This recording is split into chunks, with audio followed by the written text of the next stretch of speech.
Orgasmic enlightenment, where the sexual and spiritual come together. I'm Kim Anami, and I'm a holistic sex and relationship coach and a vaginal weightlifter. In this show, we explore all things intimate. I believe that our sexual energy is life force, creative energy, and we can use it to shape our worlds, strengthen our relationships, and self-actualize. I blend the most avant-garde information from neuroscience, ancient sexual practices like Tantra and Taoism, to renegade wellness modalities to show you how to create gourmet sex in your lives. Come one, come all. How to not give a fuck with Dr. Kelly Brogan. One of the hallmarks of becoming a well-fucked woman and a well-fucked person in general is not giving a shit what anyone thinks of you. You don't try not to care, you just don't care. You are so in tune with your inner truth and your inner compass that the naysaying or influences of others just don't touch you. Instead, they bounce off of you or they go over your head, bypassing you entirely. You have raised yourself up to such a level that the only authority you care about is that of your deepest and highest self. You know that you are in alignment with that, and that's its own protection, but it's also its own pleasure and satisfaction. And your sexual energy is a key part of this. As your life force energy, the reproductive power of the universe, once you are in line with it, you own it, you love it, you allow it to move through you, then it begins to propel you forward in your life. I talk about this in all of my videos and podcasts, the power of this energy. How, when you are out of touch with it, you are operating at a deficiency.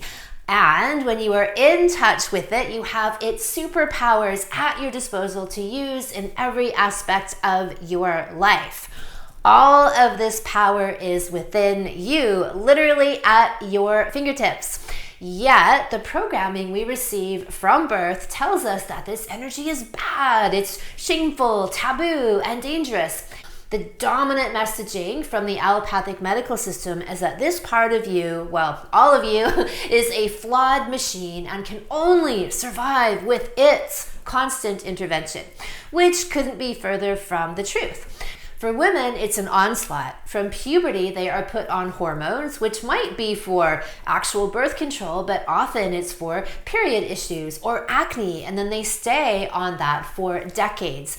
And then, strangely, after having their reproductive hormones interfered with for decades, when they actually do decide to get pregnant, they can't. So they take more hormones and pills and interventions. Maybe you're told that you need to sacrifice an organ or two.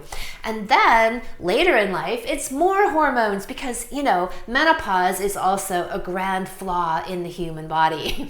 So the allopathic messaging is that your body is inherently wrong. And only we in the white coats who bend over and say anything for pharmaceutical funding can save you. I saw through this from a young age and have since made alternative and holistic healing my life's work. These are my personal choices and how I run my professional business. My view is that we and our bodies are all powerful.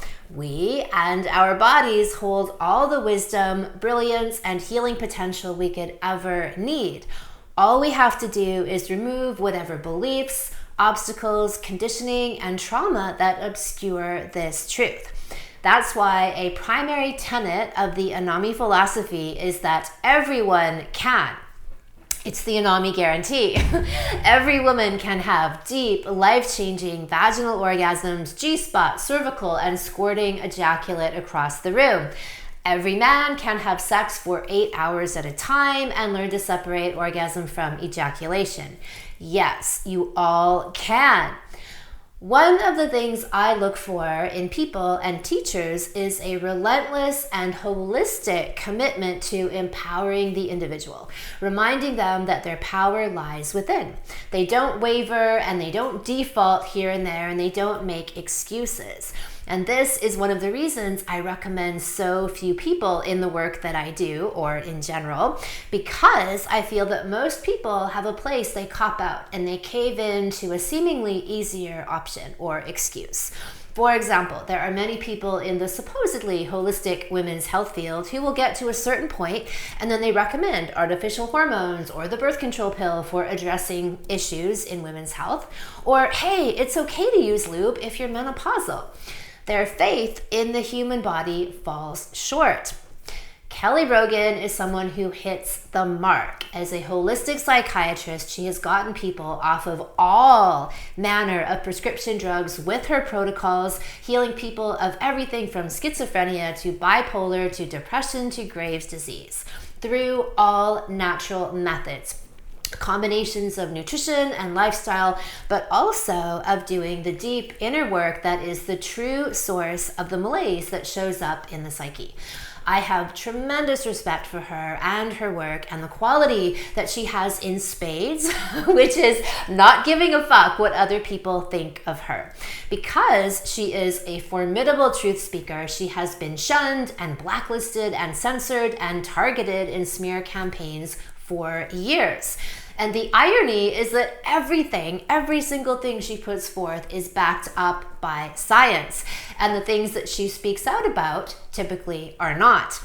I heard her speaking on Joe Rogan's podcast a few years ago, and that interview has since been taken down because I guess Joe now reads from a script and is told what to say and gets promptly bitch slapped pretty hard if he strays off course. However, in this interview of a few years ago, she talked about something called consensus medicine. So this is when a bunch of WHO RED bought and paid for doctors or researchers, these are air quotes I'm making, all get together and agree on something, perhaps with some special motivation. Ka-ching! And there's a lot of that around. It's a special agreement medicine rather than actual science. Anyway, I've said before that she is the equivalent to me in the psychiatric realm. Fearless and bold and taken no shit. So I am honored to have her here today. Welcome, Kelly. I'm so excited to have you here. It's a total pleasure to hang out with you. So Kelly is one of these people. There are very few people in this realm whose work I wholeheartedly recommend, and she is one of them. And I think it's because I find in her a quality that I see in myself, which is that I am committed to a radically holistic perspective. And I do not bend or waver on the notion that people truly can heal themselves. They don't need surgery. They don't need pharmaceutical drugs. And a lot of people who might be calling themselves integrative or functional or more natural often will default, right? They'll have, oh, it's okay to prescribe hormones. It's okay to prescribe certain things. It's okay to prescribe the birth control to control difficult periods, where I'm in a place where I just reject that entirely. And so is Kelly Brogan.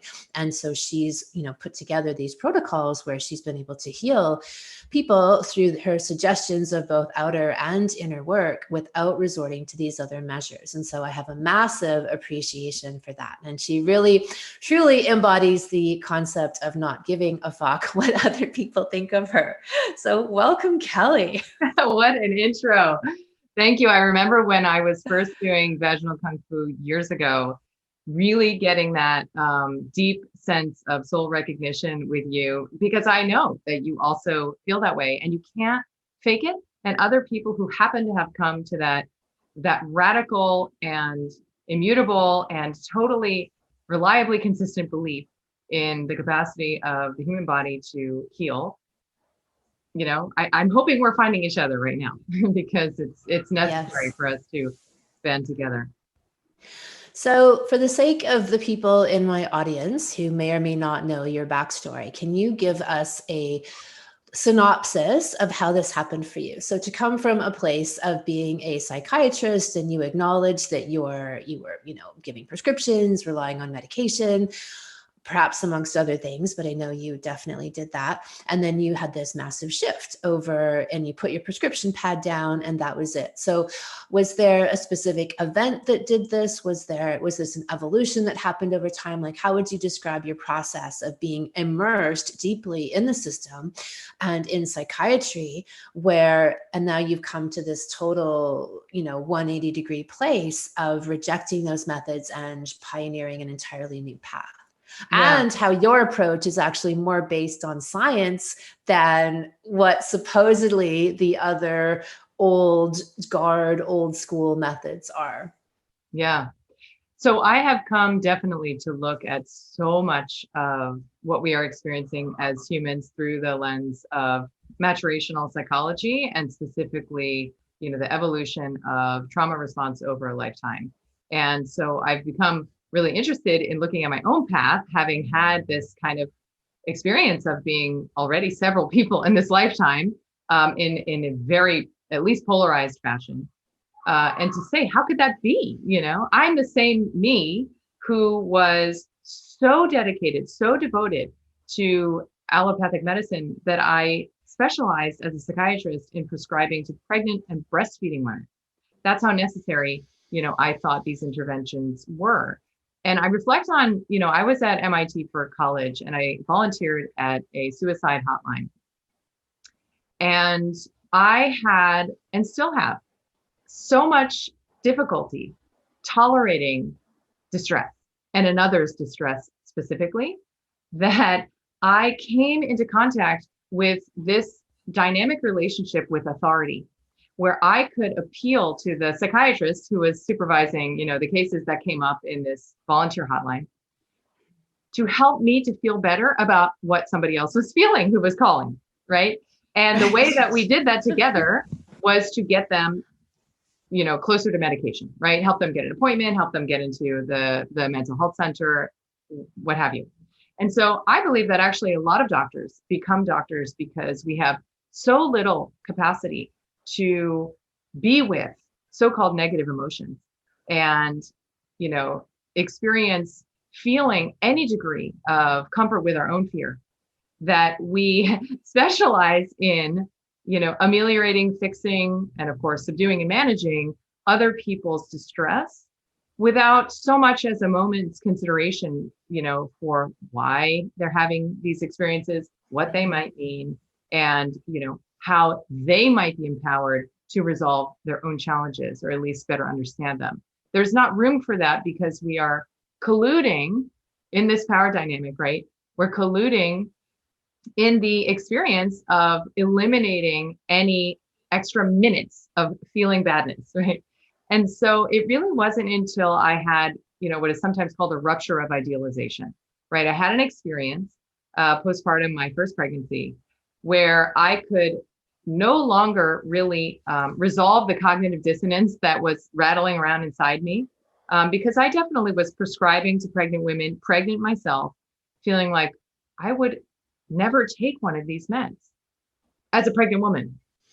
And that dissonance is very uncomfortable because it almost brings up sort of moral, ethical issues. What am I doing? If I wouldn't do it, why am I doing it, to somebody else? And so it wasn't until I could see, when I was diagnosed with Hashimoto's thyroiditis, that there was no way for this system to actually give me what I wanted, which was to live without a prescription.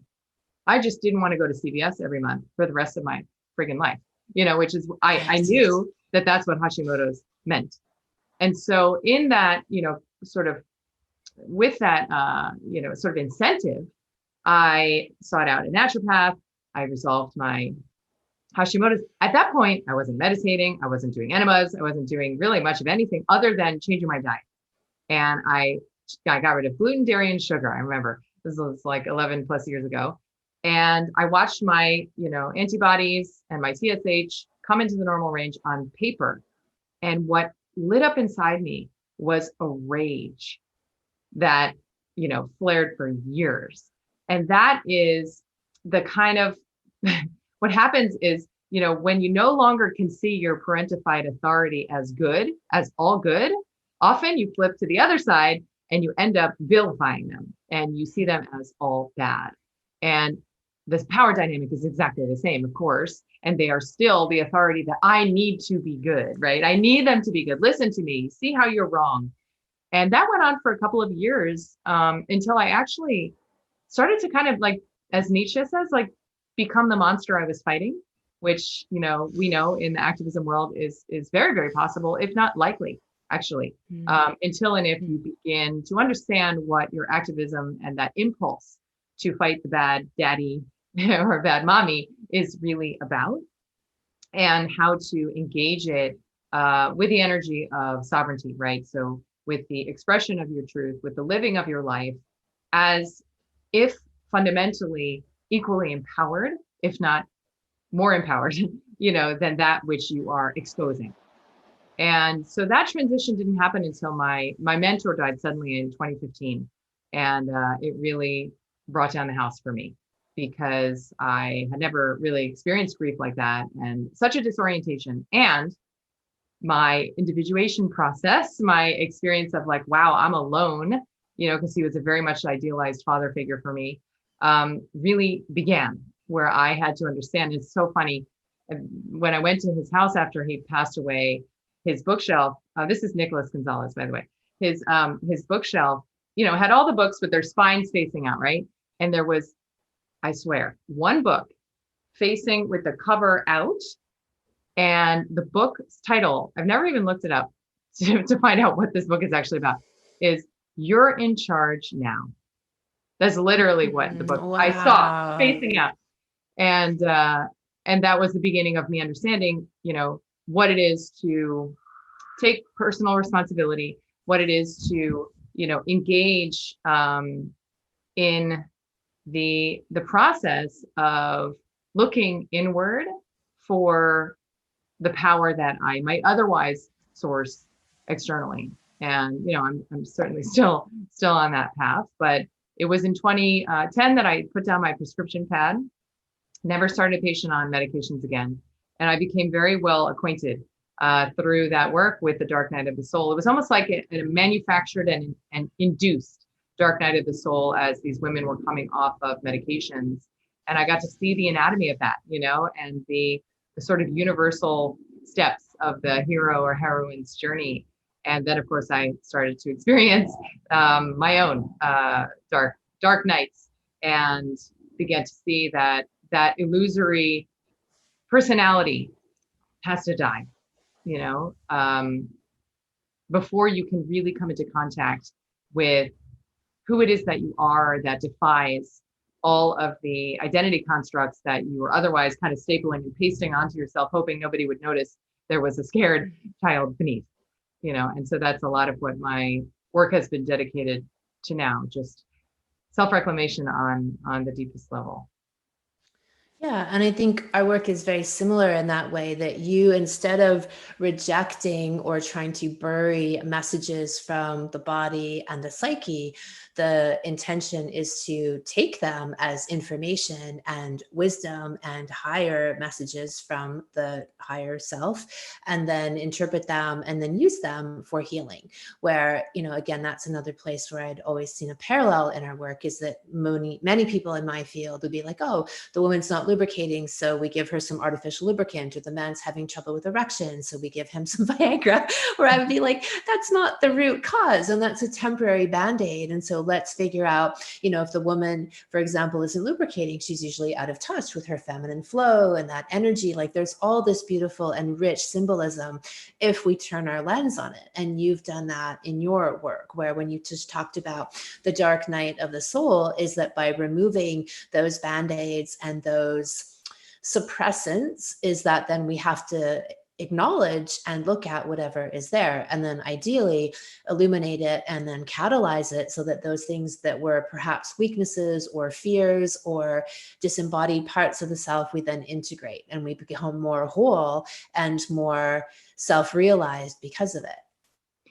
Yes. And I think that there's a lot to unwind in the kind of false moralism, that we're socioculturally raised with, to understand that this is bad and this is good, right? So it's bad to feel angry, it's bad to feel sad for too long, It's bad to be out of control. And so, all of the ways that we are conditioned by our parents to suppress these aspects that are otherwise unacceptable or even shameful, those aspects are there, right? So at a certain point, you encounter opportunities to revisit, those pieces of yourself that now as an adult, you are responsible for domesticating and holding hostage. And I think that that's a big part of beginning to attune to what it is that the body and also, the emotional body, if you will, is attempting to communicate, right? Because if you have pain, if you have diarrhea, if you have brain fog, if you have so-called anxiety, right? If you're fearful at night and you can't sleep, there is such a deeper layer of self-rejection in trying to fix that, even through natural means, like you're saying, like you can throw a natural lube at somebody or whatever, that cannot be sustained, right? So unless and until and if you are ready to turn toward yourself fundamentally, instead of abandoning yourself in search of the, sort of experience of yourself as good and okay, you're never, ever going to escape that emptiness, right? Because it's the empty feeling that is the signal, that there's a part to reclaim. And so I think that that's like such a paradigm shift in understanding what health and emotional experiences are really about, that's a chief reason I don't give a fuck about what anyone says about me publicly. I really don't. What's the chief reason? It's because we're not even in the same dimension. Like there's no conversation to be had. I mean, initially, and I wrote my first book from this energy of like, okay, I'm going to jam as much science, as many references, because I've been a science nut from the get-go, even when I was on the other team.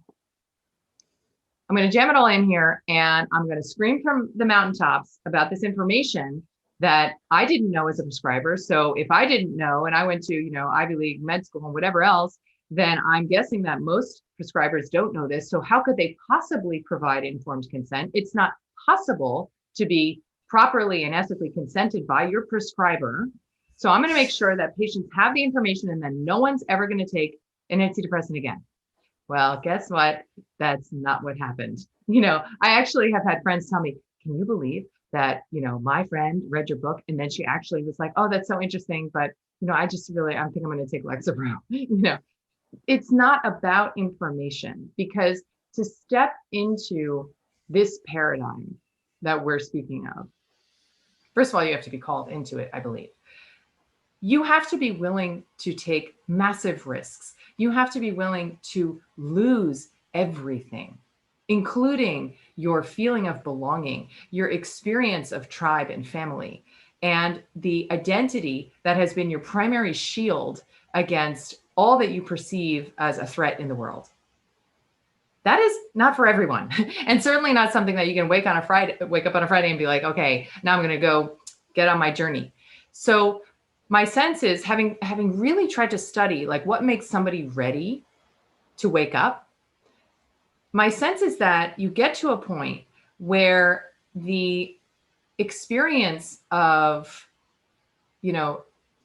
self-abandonment is so painful and so suffocating that you are ready to jump, right? And so how you're ready is that like you take a step in the direction of change and you feel relief just with the movement.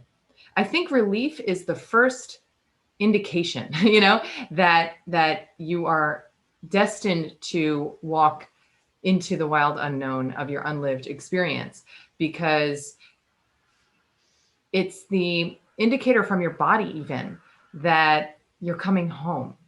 And so it's like just signing up for one of your programs or mine or whatever. Like I've been told so many times, like that's when the healing began, the exhale starts.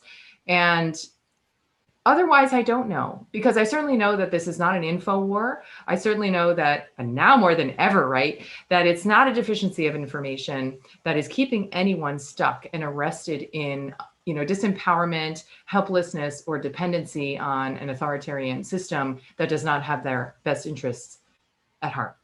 It's not that. So what is it? And I think it's really this readiness to be experienced as bad by some people, right? Judged, condemned, left, rejected, abandoned. And to know that as long as you stay with yourself, with your principles, with the feeling in your body, as long as you are willing to turn towards your own fear, your own shame, your own guilt, and just allow it to be. Just allow it to be, to really get to know when that started in your life, where are the roots of those feelings, then you don't have as much of a need to play the game you were playing of like kind of taking the crumbs, and mostly starving in your life for that kind of like these surrogate hits for validation that really can only come from you. I love that. And, I've seen in my own experience and observation that the price of admission is courage, right? Mm. Like, I believe that everybody gets given these opportunities, these windows, these portals that offer themselves, and the person has the ability to step into them or to be like, not right now, right? And then keep going. And I believe that every person, no matter what circumstance they're in their life, they have that come to them, like spiritually, energetically, as just like a law of the universe. That's why we're here. And then the people who do step through, like, to me, the universe rewards courage. And so when we take those steps, the universe starts to support us, right? The universe starts to participate and co-create that journey with us. And even if we're going through things that are difficult and painful, and dark night of soul to me is often like a rebalancing of karma, right? Mm-hmm. Like there's, I've heard this phrase of like this, it's called like the cave of fire in some spiritual paths, where often when you start your journey, you go, it's like almost on another dimension into this cave of fire, where you're then going through this purification, right? Where a lot of that ugliness and darkness comes up to the surface, and you really, your job is you just have to go through it. It's like doing a cleanse, right? So you do a 10-day cleanse, and often day 2 or 3, can be, you feel the yuckiest, where all of the toxins are coming out and you feel them and you feel off. And once you get past that, then you feel amazing. You can feel better than you ever have in your life. But if you don't go through those few days or a few years or whatever it might be, then you never get to the other side. And, it's interesting to me, like so many, I guess what's confusing, and I see it now playing out at large, and then I've seen it over the years in people who are really in allopathic medicine, how so many of those people have never done the questioning. Like, instead of actually, they basically just take what's spoon fed to them and assume that the science is settled, and they've never bothered to dig deeper into that. And I also see, so I don't know if I've really ever met a really, really happy allopathic physician. Honestly, all the ones I've met who have gotten to know deeper were like miserable, often addicted to substances. Like, I went on a surf trip and there was these 3 American doctors on the boat, and they had giant bags of, so they're on holiday, on a surf holiday in tropical waters. They all have their giant bags of pills. They've got morning pills, they've got afternoon pills, they've got evening pills, they've got, oh, this will be better for surfing pills. Like, we were just like, dumbstruck. We couldn't believe it. And miserable, really miserable guys. And that's, I've met several, been in several situations and seen that up close. And to me, the way I see that is that they know that in their work, they're really not healing people, right? They're not healing them. They're potentially actually harming them. If, at best, they're just maintaining them. And and that there's that massive cognitive dissonance, and that's how they're, so is dealing with that pain, is burying it, because the truth is they're really not healing people. Yeah, I mean, the victim persecutor savior triangle is highly operative in that belief system.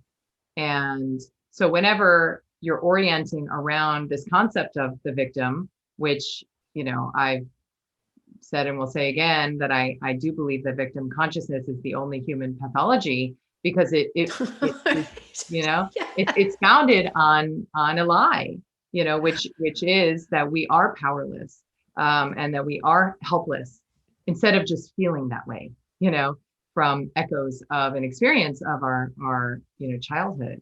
And as adults, when we participate in this concept of the victim, who needs to be saved against, some bad aggressor, random aggressor from the outside, everyone is carrying, you flip flop around the whole triangle all the time, because everyone is carrying that energy of disempowerment, even the savior, right? So if the doctor is the savior, the patient is the victim, and the persecutor is, interestingly, often the body, right? Or maybe it's a germ or a bad gene or whatever it is.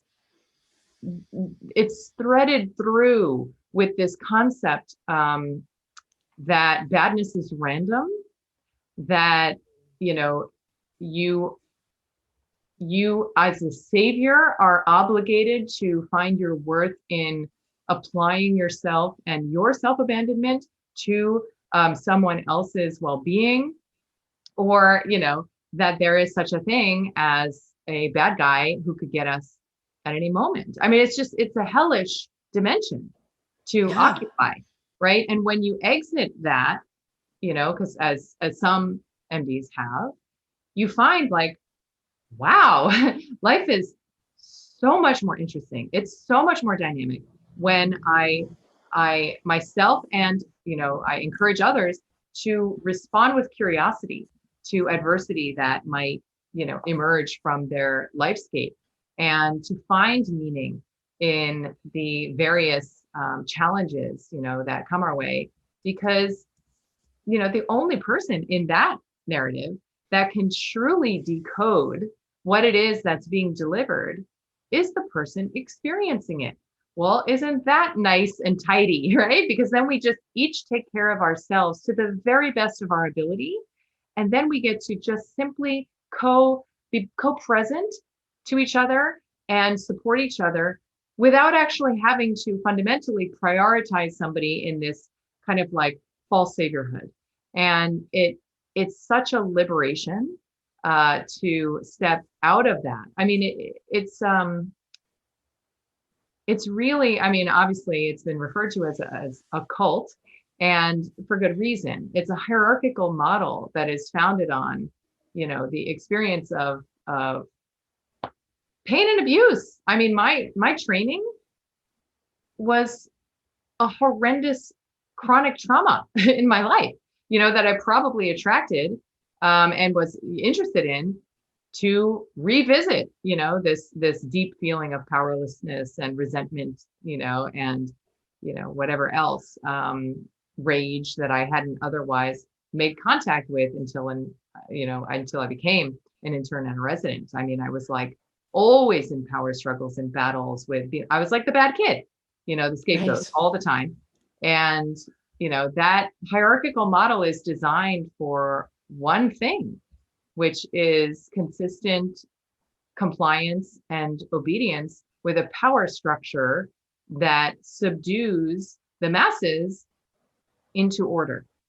And it has nothing to do with your story, your health, your experience. You are, room 204C, the hepatitis case. I mean, that's literally what you are. And that's not because any of the people involved are fundamentally sociopaths or interested in dehumanizing, their fellow, citizens. It's simply the nature of the belief field that is held in that system.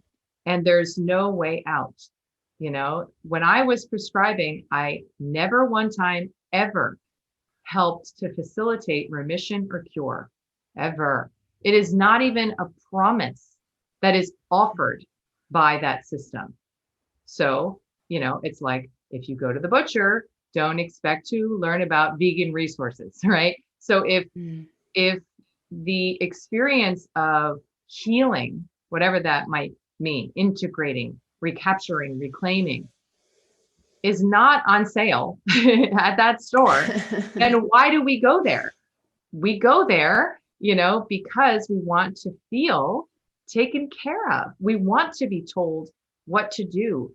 And because we are afraid and we don't know how to be with our fear without needing it to go away. And so, that's why I believe that the basic protocol that I have, there's really nothing too special about it. However, it's over the years generated a field, as of yours, a field of almost ritual empowerment, that is conferred to the participants. And what happens in this program is that you commit with fierce discipline and self-attention to making choices that are dynamically disruptive to your default mode network, right? To that automatic pilot you've been in for so many years of your own victimhood. And as you begin to feel different, you cannot unsee the fact that you are the reason that you feel different, that your choices actually led you to this place. And how could that be true if the doctor knows better about you than you do? The science says it's not possible what just happened for you. And if fundamentally, you didn't even get a proper diagnosis or treatment, to get to where you got, right? So you can do this entirely on your own. So it defies so much dogma that we are then again presented with that fork, right? Where we can pretend it didn't happen, or we can say, okay, this must mean a lot of what I've been believing has been, wrong at best and self-abusive at worst. I think what's great and what I think happens with people stepping into your work or my work is that they know something is off. Like there's something in the answers that they're getting or non-answers they're getting from the traditional allopathic world, but they don't know what the right answers are because they've never heard them or seen them. And so they can't articulate, they don't have a vocabulary for something that they don't even, a language they don't know exists. They have kind of an intuition that this isn't quite right, or this doesn't seem right. So what, I can never be healed, right? Like women get told these things like, oh, like you have to take out your uterus, or in your case, like you have to be on medication for the rest of your life. This thing is like a lifelong sentence. It can never be fixed, right? And I think something within us, if we're not completely under the spell, is just like, really? Like that's the best you can do. That is the best you can do, really? And then when they hear something or they read something and they get a glimmer of another path, and then like something in them, the truth, right, lights up, as long as they've got some remaining connection to that ability to discern. And then they take another, they take a step and then they take another step. And I think it becomes this beautifully exciting journey that once you get that validation of the truth that's been struggling to emerge within you, then you're pretty much on your way. I think like it would be hard to, really shut that down unless you're, I don't know, maybe you're surrounded by a lot of people who criticize you and condemn you. And then I think that's that critical moment of, okay, you seize that courage and you step forward anyway, right? Despite other people's opinions or thoughts. And then you earn your own self-realization, which to me is really what life is all about. But, it's shocking to see like so many people, like, we've talked about this, and I know you talk about this, like where the doctor with their robe, it's kind of akin to this priest, right? Like the intermediary between you and God is a priest, and the intermediary between you and your body is a doctor.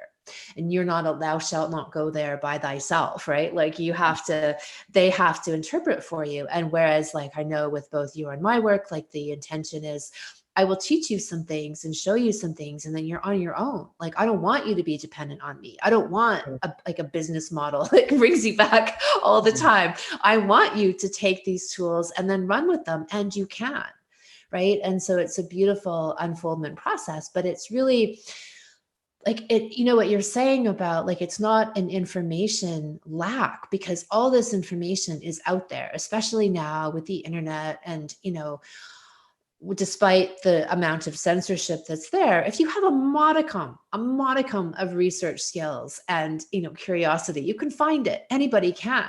And that's why when people like, it's kind of hard for me to have a lot of compassion for people who don't, because it's a deliberate choice to remain ignorant or sick, or as victim. Like, I love that idea that the only true pathology is victimhood. Like, it's amazing.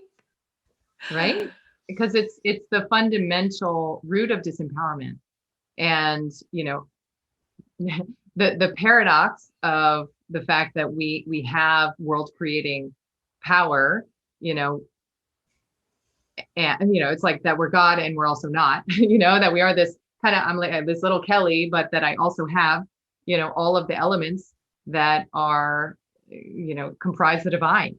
And so how is it that I could be this powerless, you know, entity here to just suffer and struggle, flounder around until I die? Like, is that really what I incarnated for? Or is it this reclamation? I mean, reclamation for me is the biggest ticket item, right? Like it's, and I know it's not for everyone, you know, for different people, different journeys, might be, you know, might be a different carrot at the end of the stick. But for me, that experience of, like you said, like remembering, reclaiming, like reconnecting to something that I already knew but forgot in my slumber, that feeling is so, it's almost addictive, right? Like once you start to do this work and you know that pain is an indicator that some part you're asleep to some part of yourself, then you know to move towards it, because on the other end, like you said, is the fulfillment and gratification of reclamation, which is like nothing else in the world. And, you know, that's why I agree so much that our best energy and efforts are in focusing on exposing what's possible. And that shift happened for me, you know, I don't know, around 2015 or so, where I really put down my sword. I stopped writing anti-pharma blogs. And I said, you know what, I'm just going to focus on testimonials and on, you know, the fact that, you know, you can heal Graves' disease, you can heal schizophrenia, you can heal so-called bipolar disorder, you can heal migraines, you can heal lupus, you know. And I set to publishing these cases with a team of volunteers, to, you know, putting videos out there of people who are courageous enough to tell their story in such a, you know, stigmatized realm, so that people can make contact with, on a heart level, with what is possible for them. Mm-hmm. And it's more difficult to take the bait of the small choice, right? Because you don't have a choice until you know you have a choice. But once you know you have a choice, then you're actually making one, even if you're defaulting in powerlessness to a familiar, you know, sort of path or road. But it does require recognizing, you know, that the spell of scientism, right? The indoctrination is very, very, very deep. It's a conditioning, you know, that's now several hundred years, you know, if you want to look at it that way, in the making, that, you know, it's going to be super scary to imagine that you could also be in this category of dogma defying outcomes, right? And not be burned at the stake or not be condemned and ostracized. Because, you know, scientism, like you said about the robes in the temple or whatever, scientism is the dominant religion on this planet right now. And that's why we have watched all other religions, you know, bow, you know, to what it is that we call the religion of scientism. You know, that's why you have the Dalai Lama, you know, eating, what was it, like lamb or something, whatever, you know, because his doctor said he needs to, you know, and the transgression of so many other theological commitments and beliefs and practices, you know, when they, you know, conflict with what it is that modern medicine suggests is actually necessary. And never more have we seen that than in, the closing of churches and everything else, because of a so-called virus. So it's important to recognize, that it's a spiritual matter, at its core. And, to engage in that kind of a battlefield, is it does take a tremendous amount of courage, and you can't not do it if you're already destined to do it. So if you're on the path, if you're listening to this, that what's being presented to you is an opportunity, to reclaim that power and to truly experience self-ownership, not only on the level of bodily sovereignty and autonomy, but also on the emotional level of understanding that, you are here. You've got to get you've got to have your own back, fundamentally first, before you can ask that anybody else do that for you. Yep. And I think, what I was saying before too, like when you start to step onto that path and the universe you make waves, like everything, the vibration of everything begins to change. Like the universe then supports that courage and those choices, and your life begins to change. But if you don't make those choices, you just remain stuck or go backwards, right? Like grow or die, because there is no such thing as just staying in one place. If you're not growing, you're dying. And if you're not actively moving forward, you're going backward. But that's what I love. I call it the escalator effect, is that once you get on that, you take that step, is the universe provides this escalator and then helps you move along. But you have to take that step. And that's it to me. I just boil it down to courage. Yeah. And what is it like? Because a lot of people, I'm sure, reflect to you and reflect to me and others, who have audacious public platforms, that, oh, wow, like you're so courageous. And what's interesting to me is that, my work is not where I tap into that personally, like speaking in this way is something I must do, to feel safe in the world, actually. To feel safe in the world, describe that. Yeah, meaning that if I don't use whatever it is I've been given, to do this with ease, because this is not hard for me, no aspect of what I have done in my, other than medical school and training, but, in my sort of like post-awakened life, no aspect of this has felt like work, and no aspect of it has even honestly been challenging. It would be far more challenging if somebody broke my computer, took a pen and paper away from me and said, you're done expressing yourself, for the rest of your life. I would wither up and die probably. So this is a catharsis. It's a way for me to resolve invisibility. It's a way for me to feel less alone. And it's a way for me to use my power to subdue, or at least challenge, what it is that I might otherwise perceive as a threat out there in the world, the forces that be, or whatever. If I'm not fighting the fight, then they're much more likely to come get me, I guess is the kind of like subliminal track that's running. The ways in which I experience, so courage never feels like necessarily going with the flow of what's already coming out.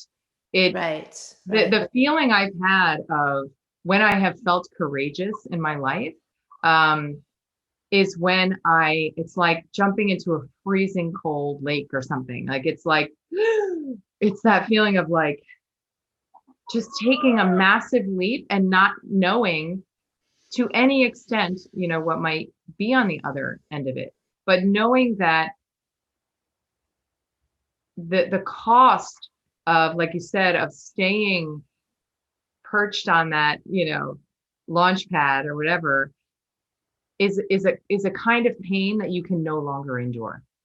And so the risk is worth taking, but it's like a leap. And in the leap, it's like you fall to pixels, like it's like you fall to bits and you feel a bit like you're dying, and a lot of the most courageous moments I have had, have been in my mothering, where I have really, really shown up in a way for, my daughters, and particularly my one, um, very empathic and expressive daughter, unlike my very suppressed daughter who has adopted a lot of my defense mechanisms.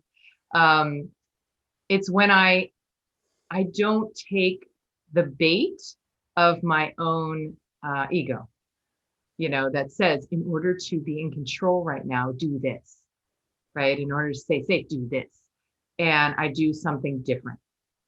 And, that is often what courage feels like. There's like a little whisper, I think, that says, this time, just do it this way. It's going to be fine. Like, you'll have another chance later. It's like the devil on your shoulder kind of a thing. And there's got to be that part of you that will risk shame, will risk being wrong. I think that's a huge, huge, huge disincentive to engaging in courageous behavior. And that will tap into this trust that you are navigating yourself from a dimension, like a higher dimension, right? Your higher self, if you want to call it that, and not from the known spaces. If that makes sense. Like, it's like you're pledging allegiance to some compass, that you can't even necessarily see. And once you have a little contact with it, it becomes easier and easier and easier, to engage it. But initially, it's quite harrowing. It's really beautifully said. I love that. Like this pledging allegiance to this compass, because it feels like that. You're pledging allegiance to me, it's integrity. Like it's some kind of integrity or honesty wrapped up with courage that calls you. And you just feel your way towards it. But then once you get there, it gets easier and easier. And then you're right. It's like this higher force is now guiding your life. So I love all of that. So in my work, one of the big milestones that I've observed both in myself and then through years of working with women is that when they do their sexual work, and so they do their deep excavation and their block clearing and their demon hunting, and they really own and claim their sexual selves and begin to embody that, one of the qualities that they inevitably get to is not giving a fuck, right? So where they don't care what other people think of them, they're not trying not to care, they just don't care. Right? Like they go out and do things like women going to these like nude beaches, and where they were previously like really ashamed of their bodies, like just being fully naked, like with their teenage daughter, and just like, or telling people things, expressing their opinions, and just not quitting their jobs, like out of the blue, just because they have their life force energy, their sexual energy is now thriving and moving them forward. And so that's always been, then a way that I assess in a way like where people are at. Like if they've hit that place, I'm like, she's good, right? Like there's no going back now once they're at that place. So have you noticed anything in this whole, arena of people stepping into their power and getting to that place of not caring anymore, not giving a fuck what other people think of them? Any tie-ins with their sexual development? I know you send a lot of people to me, but like, so you may or may not see the results of that. But totally. If you have, I'd love to hear it. Yeah, that's very true. I kind of focus my work on the ritual portal, right? So like, here's your doorway, and I'll tell you how to walk through it, and then you're on your own. The experience that so many women I've known, kind of post time in my practice, let's say, or through Vital Mind Reset, is that often they engage in kind of erotic integration or sexual personal intimacy, and this kind of exploration, often because they get to a point where they actually want more pleasure in their life. And, whereas they might have found my program because they want less pain, I think that there's something really beautiful about getting to a place where you actually are, incentivized and inspired by increasing and expanding the pleasure in your life.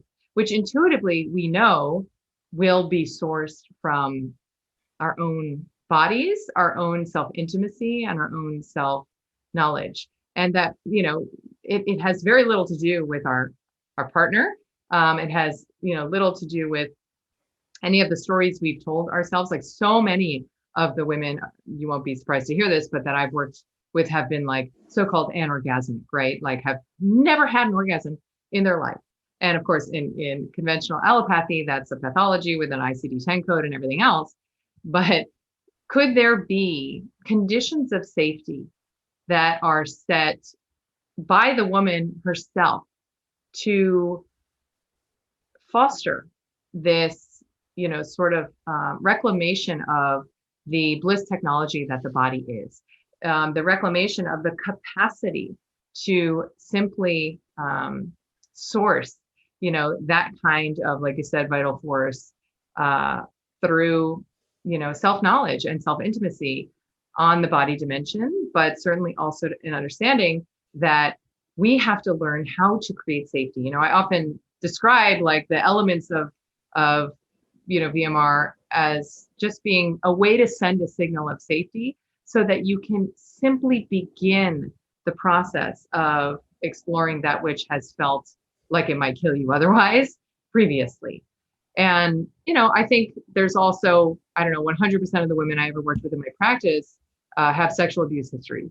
And did you say 100%? 100%. Yes. 100%. Every single woman I've ever worked with. And, the range has been from, heinous, like the most heinous. And in fact, I wrote in Own Yourself about what, with her consent, about one of my patients' experiences that I still can barely think of without like shuddering. Just like how horrific an experience a little girl can be born into, all the way to, something that might be considered like, inappropriate touch by, like a amusement park guy, like a right. ticket taker or whatever, and then there were also other layers of physical, emotional abuse, etc. And so the role of that kind of trauma healing is very much tied into experiencing safety with one's own body and beginning to acknowledge that pleasure is actually not a danger signal, right? So kind of like unentwining those two elements. And, it doesn't have to be, and I think a lot of people don't want to look at their trauma and don't want to do trauma work because they imagine they're going to have to like relive it and be back in that space and, feel 6 inches tall with these looming entities and demons all around them. The difference is, at least in the way that I have approached this work, is that you already know how to take care of that child, as the adult who has encased, the child herself. You already know. And once you simply turn towards her experience and offer her what it is that you, as your own child, that you didn't get in those moments, which is simply validation and a kind of comforting and soothing and reassurance that any, sentient woman would know to offer, a child in distress, that begins to heal. And so then the experience of, sort of hands on your body and practices to engage dimensions of your body that you never even thought to be conscious of becomes another way to see what comes up, and if things come up, you engage that same practice of being with whatever it is, that is coming up. But I have, I've had my own experience to know that coming back into the body is, it feels like often a very dangerous place to be, not only because of all the imprints that often, are stored here, trauma imprints, but because it feels like getting out of the mind means that you're vulnerable. And of course, I need to tell you that that's one of the grossest misunderstandings of what it is to be a woman. Because until and if this body becomes your command center, it becomes the instrument for, you know, your yes and your no, and it fundamentally informs you of, you know, what it is that you need to know in a given moment. You're operating from self-abuse. You're operating from the dimension of your trauma field of abuse, except you're the one who's actually delivering it to yourself now. And so this opportunity to defy, you know, whatever programs and fears that might say, stay up here, you know, because down here is for later, you know, down here is for, you know, when I have time or whatever. No, down here, you know, this whole experience of the full spectrum of what it is that your body has to offer you is where your power lies. And I have found, you know, that there are dimensions of, you know, even myself that I have, you know, I reached out to you recently to ask, you know, about like a sex coach. Like I want to kind of like really put my attention on what it is that I'm not seeing at this stage, you know, in my 40s or whatever. And, you know, already it's apparent to me that one of the, you know, because a lot of women feel inhibited, let's say, like this is like a common experience, like we feel inhibited, even by ourselves. I'm a dancer. I dance every day. I love dancing. And do I ever dance by myself in front of a mirror? Never. Literally never. Why? Do I know that that would be like super therapeutic to offer that to myself, that experience? Yes, I do. And I feel inhibited. So, you know, what is that experience of unsafety conferring to the rest of my life? I know that it's conferring a lot.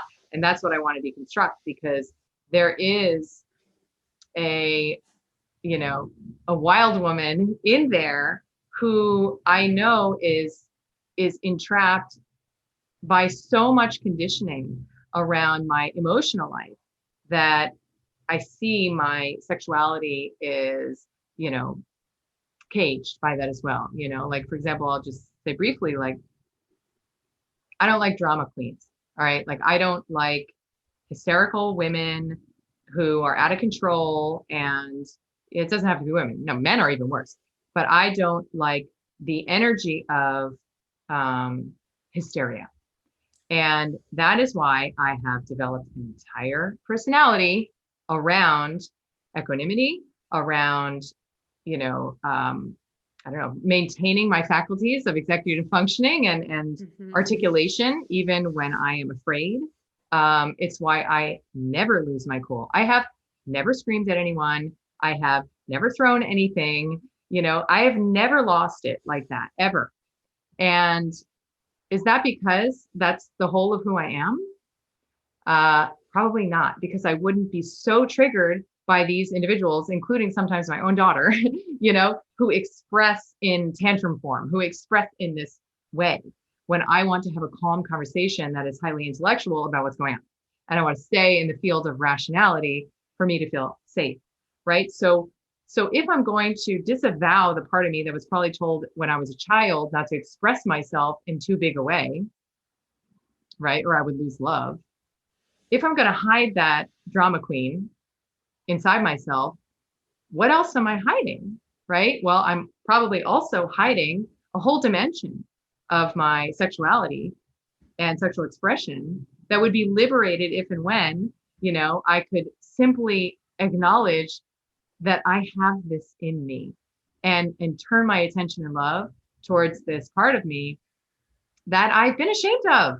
And that's why I have judged and blamed outside of me this very quality, you know, in my partner, in my mom, in my daughter, you know, and in so many friends I have attracted over, you know, over the years.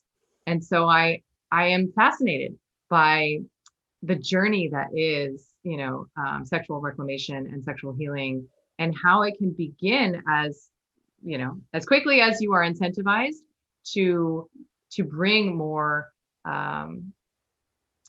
more dimensions of pleasure into your life. And it doesn't need to be because you're running from, experiences of trauma or pain that you want to fix or heal.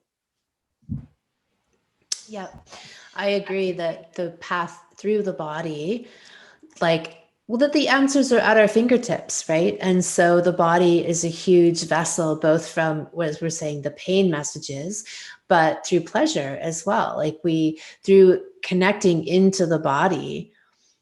Yeah, I mean, both for me, in terms of physical exercise and activity, anything that grounds me into my body, and sexually speaking, those have been massive portals for me of awakening that have been wow, my body has all these amazing things that it can do that bring me closer to myself and to my spirit through the body. So all right. So where can people dive deeper into your work if they would like to? I know that you have an amazing online community where you have all kinds of resources that are especially pertinent right now. Everything from cryptocurrency to homesteading and gardening. Where would you send people for any aspect of what we've discussed? Yes. Well, what I love about, our alliance is how complementary, our work really is. I mean, there's